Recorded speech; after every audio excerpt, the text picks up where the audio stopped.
Democracy That Delivers is brought to you by the Center for International Private Enterprise. Now to your host. This is the Democracy That Delivers podcast, brought to you by the Center for International Private Enterprise. This is John Morrell, the Regional Director for Asia Pacific at CIPE, and today's episode is with an old friend of mine personally and an old friend of CIPE, Sarrah Sammoon. Sarrah is CIPE's country representative out of Sri Lanka, but she's worked with CIPE now for almost a decade. Sarrah has a background with the Sri Lankan Women's Chamber of Commerce. That's how CIPE first met Sarrah, and we're thrilled to have Sarrah now on our team. Sri Lanka is a country going through, it's going through an interesting stretch of time right now with the election that just took place on September 21st, the upcoming parliamentary elections in November. There's been a change in government. There's been a lot going on in Sri Lanka. But one thing to know about Sarrah before we start talking Sri Lankan politics, Sarrah's background actually is in business. She's a business owner. She and her husband own and run a series of businesses. And so when Sarrah's talking about the Sri Lankan economy, she's not doing it from the perspective of a journalist or a think tank. You know, the Sri Lankan economy is something that she's studied. The Sri Lankan economy is something that she navigates on a daily basis. And so that's Sarrah's background. It's why we're so thrilled to have her with CIPE on the CIPE team. And it's why we're so thrilled to have her today to talk to us about the election in Sri Lanka, Sri Lankan politics. Sarrah, thank you so much for being here. Thank you so much for inviting me, John. It's a pleasure always to come back to the CIPE office in D.C. So before we start talking politics, maybe it's just so that people get a sense of, your background and have a frame of reference of what you're talking about. What kind of businesses do you run? Right. So I've been an entrepreneur for almost 32 years now. Actually started my career in D.C. in immigration and compliance. But I moved back to Sri Lanka because, as you mentioned, my husband is a fifth-generation gem dealer, so into exports. So we have a group, yes, sapphires, because we're a source country. So we export. Like I said, it's a family business. So I'm also a partner. I'm also a gemologist, just because I needed to be a gemologist to be in that family.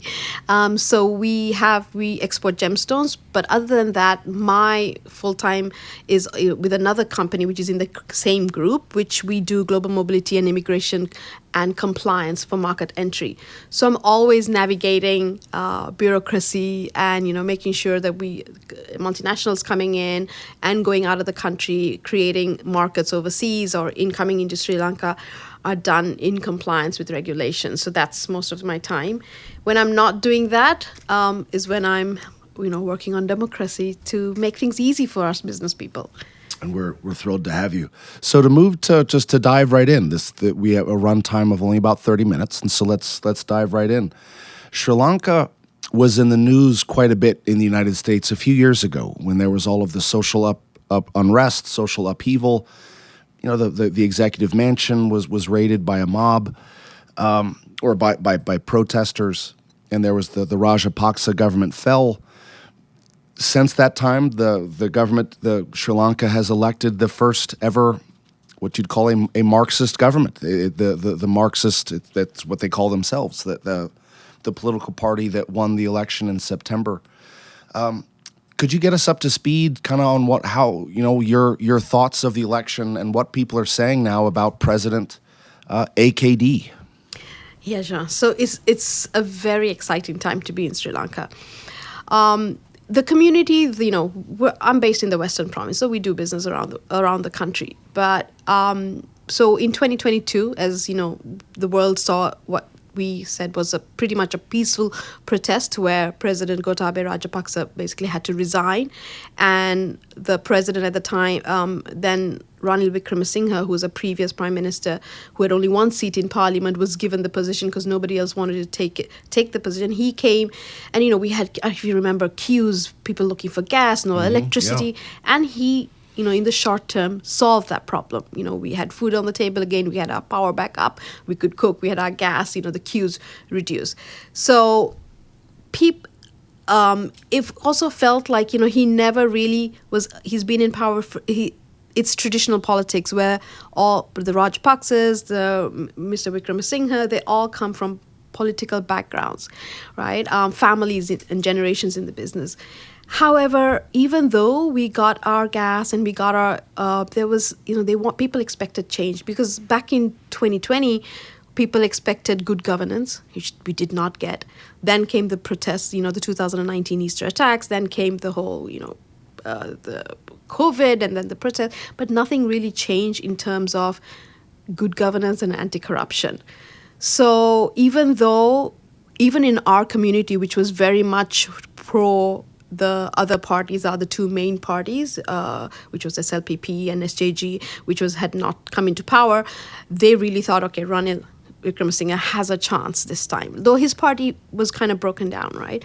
But by early this year, the JVP, which is a communist party, back in I have experienced it. People were really scared of them, because back in '89, I lived through that as well. There was a lot of violence. Used to blow things up from time to time. Kill people. And I've personally experienced my neighbors. Horrific stories, which I won't go to on the podcast. So I would say it's not that we have not experienced violence from the other party members. It's just, I think, the business community experienced it firsthand more from the JVP. But in 2019, around that time, and please forgive me if I'm here and there on the year, but the JVP collaborated with the National People's Power. It was a new collaboration where they got professionals to come in, right? And they started changing the narrative of the JVP. So then the JVP, Janata Vimuktu Peramuna, became the National People's Power, NPP, right? So, but people were like, yeah, it is the NPP, but it is still the JVP. It is still the communist, the violent party. But the current president, who we knew, I myself and my community knew, oh my God, it's their time that they're going to come into power, because people were so fed up of the old politics, the corruption, that nothing changing, that they were just like, okay, you know what, we need to get rid of these 225 old style politicians of parliament. We need to give these guys a chance, because they started changing their narrative since 2019. So AKT's Hanru Kumar Dissanayake, he brought in people who were professionals, people who spoke our, what would I say, the capitalist democratic language, right? So they started changing the narrative. But if we spoke to the common man, if I spoke to the gardener, to the farmers, they were so fed up. They just wanted food on the table. They wanted to be heard, which they felt they were not getting. But the JVP has had time to prepare since 2019. They started, like I said, changing the narrative. They apologized for their violence past and their insurgencies, and they said, we are letting go of that. That is not us anymore. We are going to show you by behavior. So this is the narrative they were building up, and then they started talking about, they had so much time to prepare, and that's the way. So when in 2019, they only had 3% of seats. They've never been in power except for 3% of seats in parliament, right? So interestingly, when September 21st came, people already kind of had a feeling it's a very, very close call between AKD and President Premadasa's son, who was he was assassinated years ago, but his son, Sajid Premadasa, who has also never been elected, but that the fight was between the two of them. President Ranil ran on a gas cylinder symbol for the elections to remind them, hey, I'm the one who gave you the gas, and I'm the one who can discuss with the IMF. The JVP is going to come in, they're calling themselves the MPP, but they kept reminding us what they did back then, and they're not going to be able to talk to the IMF. We're already, and it's not like we're out of the woods right now with our debt. They don't have foreign relations. If you have 2 cars, they're going to take away your cars. The fear. And even our business community, there was 2 sides though. They were like, they could kind of see through, that this narrative is changing, and also people felt really strong, like we have a voice now. We've voted out, in 2000, President Gotabaya, the old guard, we got rid, not even voted out, we got him to resign with a protest. We can vote them out and we can hold them accountable now. So it had changed, it had shifted, the mindset, even with the business community, had shifted. So there was so much in deals, like you as a business person, we always like, I'm in compliance, right? So it would be really hard for us because every time we went to get a tender or something, somebody who knew somebody, or, I'm not going to say it out loud, but, there's always something, a kickback, right? Which it was really hard for us to get into if we were not willing to play that playing field. So there was a lot of change even in the business community. You know what? We've had enough. We can't get any worse. Let's give a new set of people a chance this time. What is with your background in business, not only background, your current profession in business, what is the business community thinking about the NPP government? Because you've used the term a few times, narrative, that the narrative on the JVP had been, frankly, borderline terrorists. I mean, they were associated with violence, whereas they've tried, and apparently successfully, they're winning elections now, to rehabilitate their image and to have new narratives that the JVP was in the past, it's the NPP now. But the business community, what do they think? Are they afraid? Are they optimistic? So now there's even a further shift because he's our president. He became our president September 21st. So now we know we have to work with this president. So the business community understands, okay, there's no choice. This is our president and he's all our president, and we have to work with them. So now the business, and the thing is, the way they had post-election, there was absolutely no violence, right? And then the usual, like we have what we call milk rice and we have crackers, when the parties win, there was none of that. They had actually, I was listening to one of the upcoming, very popular, I would say a future probable minister, but he's on the executive committee and handles the economic front, that they had a Zoom call and they spoke to all their party members and they said, look, if we win, because they were sure that they were going to win, if we win, you need to make sure there's absolutely no violence. You don't, celebrate by having milk rice on the streets, which is our usual old traditionals to do. No crackers, nothing. So they completely, like when they came to take oath, it was just like 20 minutes. They didn't even serve a coffee or a drink or anything like that, right? And President AKD was, just rolled up sleeves, when he comes out. So they really showed a difference. And he appointed as his prime minister, Dr. Harini Amarasuri, a female who had no political affiliations from family members, who was very well educated, who could speak the business.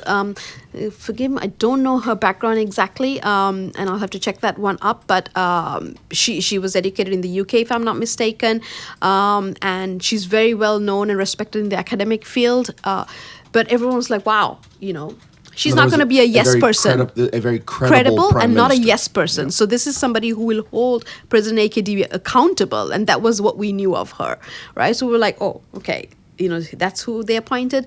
And then because there's another person who's handling foreign affairs, right? Minister Vijita Herath.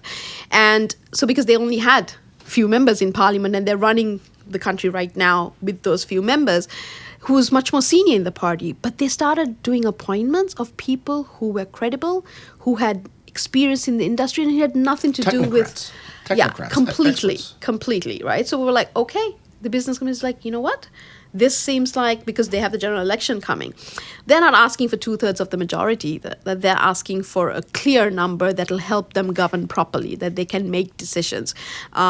Because if they had, from the way they got 42%, they would have got 105 seats out of 225, but they need about 130, not 2/3. They're asking because they're a party that always were against the 2/3 majority, because then, the accountability is less, right? So they're asking for lesser, but a strong government that can make decisions. Yeah. So the business community is actually opening their eyes and they're reaching out, they're talking, they're listening, they're going there, they're just showing up and they're answering questions. And they're also, being the government? The president's party, okay. Right? And it's very interesting that they're also not very self-focused. Right, when they come in, like if they have Colombo, they've just given out their nominations, who's going to be running for the elections. They're bringing their teammates, which we've never seen before, John. Like, people would be very selfish about them. And now they're like, vote who you believe in. Ask the questions that you want. We're listening. And they have a policy handbook, which I've really never, as a business person, never looked at manifestos before properly, because I'm like, there's a manifesto and nobody does anything by the book. But these guys are actually following their policy handbook. They're looking at tourism, agriculture, IT, they're looking at exports. They're moving away. I have not heard the word communism and Marxism, and I think I had a conversation with somebody from DC as soon as they came, because all the news was like Marxist, communist government in power.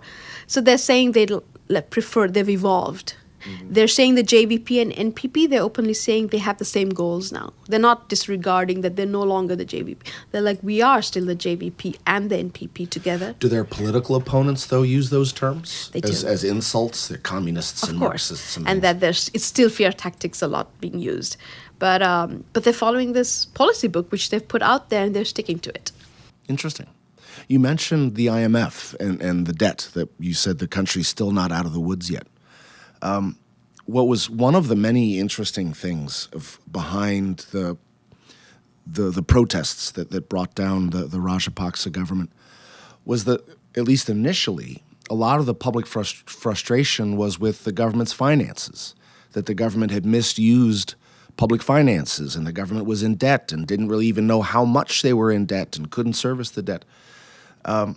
What is the latest on that, the latest on the IMF negotiations, because the IMF bailout is, because you said that the country's still not out of the woods yet. Is it something that is still in the news? Do people still talk about it, or is the public finances kind of faded in interest? No, very much it is in the news. And that was one of the things the business community was watching as soon as they came into power. Like, are they able to have that conversation with the IMF? Is the IMF... And they have successfully done that. The IMF is negotiating with them. They were very clear that they may change the IMF program, but they actually are now stepping back and saying, we've understood what the IMF is saying, so we're meeting them halfway. And I don't know the economics aspects behind the actual agreement, but they've successfully negotiated with the IMF. And so that's a huge surprise as well for a lot of the business community, because that was the narrative that was being given, that they're radical and they'll mess up the finances. Exactly. And everything. They don't have the experience. They're new. The main thing was, we cannot fail. We can't afford for a new government to come in that has no experience running a country at this point. But actually, so far, they have been very successful with the IMF negotiations. Yeah, you're painting a picture of a credible, technocratic government, that they're obviously they have their ideology, but these aren't radicals who are going to come in and upset the apple cart. They're looking to make things work. Exactly. They like to now they prefer to be saying that they're more left, a leftist party. That's what they prefer to be known as now. And there's a constituency for that. There's nothing wrong with that at all. How does this impact Sri Lanka's foreign relations? Because Sri Lanka it's an emerging market, but it's a major emerging market, tremendously geopolitically significant, and it's a small country that is actively courted by China, India, the United States. And oftentimes Sri Lanka, I know, feels as though it's being pulled in different directions. And these are all, India, the United States, China, these are massive countries, massive economies. Sri Lanka needs to make sure it's not being bullied, it's not being taken advantage of, the sort of concerns that any major emerging market would feel. But with the new government, the NPP government, what is the assessment of what their foreign policy will be like? Will they be pro-Western, pro-India? What are people saying? They've been very clear on that note that this is our policy. We want to improve our FDIs. We want to export more. We want to support. There needs to be equity. We want the rich to get richer, but we don't want the poor to get poorer. That is what President AKD always. That's his line, one of his lines. One of the early for the business community where we started noticing as a business community, hey, is there a chance that President AKD's party is going to come into power? Is long before the elections over the last 1 year, he visited New York, right? He was invited by India. He was the only party leader that was invited from all the other parties. So these were indications to us, like they had insights that there is a strong on-ground support for their party.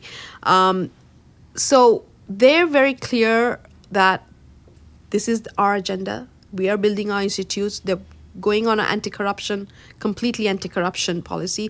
They've already submitted 7 cases, which has been over the years, for stolen assets in the country. So they're going towards that. Even in the government, the amount of funds that have been wasted, they keep highlighting that. And it's just there. We knew it as well. It's there. And now they're actually doing something about it. So when it comes to foreign policy, like, we will work with anyone, is what the narrative we are hearing from them. But it is our agenda. It has to benefit us.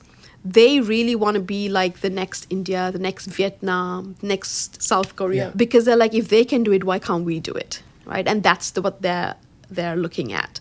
So they keep talking about India, Vietnam, South Korea and their economies, and that's what they're like. Even some of the policies, like, so we've been advocating with them because there is also a platform. Like, I was at the Advocacy Hill at Capitol Hill on Tuesday because I came for a conference here on the Global Workforce Symposium. I was actually speaking on the privilege and passports and weaker passport, how to navigate global mobility, and there was such an easy way to lobby. Right now, we don't have a lobbying policy where there's people that we can hire as lobbyists in Sri Lanka. It's something that we need to introduce.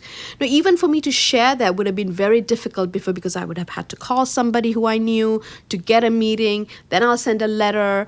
But here they have committees that you could just email them, right? And there's actually a response. Like, I was like, Can I ask you a question about that? Because that's something I think that a lot of people in the United States take for granted, that you can go into the Capitol. You have to go through a metal detector. It's a bit like getting into an airport, but it's a public building. You can go in. You can visit your member of Congress. You can. It's accessible. Doesn't necessarily work perfectly, but it's nothing if it's not accessible. In Sri Lanka, you're saying that it doesn't work that way. You can't just go see your member of parliament, and you can't go, attend hearings. You have to be connected, and you have to be invited, and things like that. Is that what you're saying? So the parliamentary members, like, maybe I can. I'm talking from my experience, right? Sure. The parliamentary members do have public days, right? But it's not timed. We're business people. We can't have a meeting at 9:00 and only be seen at 3:00, and you don't even know whether your member of parliament is actually going to show up at the meeting. And even if he's there, he's not really listening to you. And is it just a meeting? So, it's not documented. It's not an easy, transparent process. I mean, I'm part of the Women's Chamber. When we advocate, we go to our ministers, we ask for a meeting. But is there a follow-up system? We have to chase it. We've done it. We've done it with CIPE, right? Where we've worked towards a budget. But it's a lot of work. It is not a documented, transparent process. So there's a lot of, yes, if we know somebody, the door is easier to open. But that culture is changing. And we can already see that shift. So for us, it's hope. Interesting. Yeah. What is new at the Women's Chamber? The issues, because I imagine that the Women's Chamber is viewing this new administration as a potential ally, and certainly they would want the administration to be an ally. What are the priorities now out of the chamber? What's the new news out of the Sri Lankan Women's Chamber? So the Women's Chamber, of Industry and Commerce Sri Lanka, which we call WCSC, as you know, we completely stay away from politics as affiliating. So we don't usually attend political meetings. You don't endorse candidates. We don't endorse candidates. But you have issue at all. priorities. You have your issues there. Yeah. So we do attend and advocate meetings. Like, we're having a meeting when we get back as well on the 7th. So we have a new board, and Gaini Alves is our new chairperson. And I'm back on the board again and, hoping to set up the Women's Business Resource Center for Sri Lanka. But we are very vocal as a chamber. Like, when there are issues that are affecting our members and our entrepreneurs, we actually speak out. Our advocacy unit puts it out and speaks up. We tie up with the other chambers, like the Ceylon Chamber of Commerce and the other chambers, and we give a united voice about issues and we raise it. So right now it's our new year. We just started in September, right after, just before the elections, the new board. So we're hoping we have to wait for the elections. It's just pretty much like the US. We're waiting now for the 14th of November and seeing whether they are going to have the seats that they need in order to govern properly. One of the things they've said is that they're not going to take people from other parties that have been associated with corruption or anything like that. They will run within their whatever they get. So they won't take crossovers. They won't take crossovers unless they might if it's a very good credible, but their policy is not to. Yeah. Interesting. So back to the Women's Chamber. So we're just coming up with the new strategies. So we have a strategy meeting as soon as we get back, what we're going to be doing for the new year. But we're excited. But one interesting thing, John, is this is the first time there's a massive number of women running for elections, which we have Really? never seen. And they're coming out of the MPP. So Interesting. that's really interesting for us because, before it was always family members or somebody's wife who's going into politics. Honestly, in my experience, we've never really seen our female parliamentary members really actively support the women business people in Sri Lanka. But that is complete. We're seeing this shift with MPP. And I have no doubt that the Women's Chamber is a big part behind that culture shift of normalizing, seeing women's faces, women's names associated with business issues. Women business owners pay taxes and tariffs just like what businesses owned by men. And so the fact that the Women's Chamber normalizes women's leadership in business issues, I have no doubt that the Women's Chamber is a big part behind that changing culture, that women can run for office. And it's very that's much, exciting. yeah. We've come a long way. So it's our 40th anniversary in March next year. Congratulations. So we're really excited, and we've really evolved. We have a seat in many places now where we never had a seat and a voice before. Yeah, and also the Women's Chamber is now just we just changed our constitution so we can now have regional because we were based in Colombo and we'd have partners across the country, but now we can open our own chapters as well. Yeah, so, I also do want to say here, I'm not politically affiliated at all. And I almost sound, I think, with everything I'm saying, I'm like a huge fan of MPP. I'm not. But for the first time in a long time, I had been so disillusioned over the last few years as a business community and being part, the way they do their tenders, the corruption in that. So how they award government contracts. Exactly. Or corrupt and things. For the first time, I feel like, okay, we don't need to know anybody. There is a transparent system. We are actually being heard. And they're doing it by behavior. So I have hope, new hope. And I think that's what a lot of the business community I'm around is seeing. And they're almost saying we should vote for them because we should give them the ability to govern properly without giving them give them a strong parliament. Yeah. Well, that's a good segue to the last question I'm going to ask before we wrap things up. What comes next, Sarrah, out of Sri Lanka? What should the outside world expect from either the Sri Lankan economy, Sri Lankan politics? I know you have a crystal ball in your handbag, no doubt. But if you could peer into that crystal ball, Sarrah, what comes next? What should the world expect out of Sri Lanka in the near future? Is to give us a chance to hear, because, like I said, people, the news that came out as soon as President AKD came out was leftist Communist Party coming into which scares people. That was the headline. Yes, exactly. But to give the new government and a chance, to give Sri Lanka a chance, because we have so much opportunity and we almost keep shooting ourselves in the foot over the last few years, and we feel there's now an actual political culture change. Recently there was a security threat. They were very quick to act on it. The US government, the Australian government, they all came out and gave warnings, but the government was very quick to act on it, and collaborate, and, everything is safe. It's safe to come to Sri Lanka. So we think we need time because we are in an economic crisis anyway, but everything is stable. To give us a chance, and, we'd like to see more of people willing to come and invest in Sri Lanka, be part of Sri Lanka. Like you said, we're a fantastic geographical location. Colombo is one of the nicest cities I've visited, and so it's Sri Lanka has a great deal to offer, not just as a destination for investment, but just as tourists, Americans, Indians, Australians, Southeast Asians. Go to Colombo; you won't be disappointed. Yeah. And the beauty food of is Sri Lanka fantastic. is the rest of the country as well. But you have I to have no yet to doubt. come. I've been to Colombo, but I haven't gotten outside of town yet. Yeah. Sarrah Sammoon, thank you so much for doing this. One last quick reminder: what are your GEM business and also your consultancy? What are the names of those companies again, so people can look them up? So the group is called Sapphire Capital Group, and Sapphire Carters were exporters is the GEM company, and my company is called Magellan Champlain. It's MC. And the Women's Chamber, what is that? The email, the website that people could visit? Yes, wcicsl.lk. We have our majority population is women in Sri Lanka, and its SMEs are also actually more women in Sri Lanka than there are males. Yeah, so please. Well, the Women's Chamber of Sri Lanka is lucky to have you, Sarah, as are we at CIPE. Thank you so much for your time, and we look forward to talking again soon. Thanks, Sarah. Thank you so much for having me.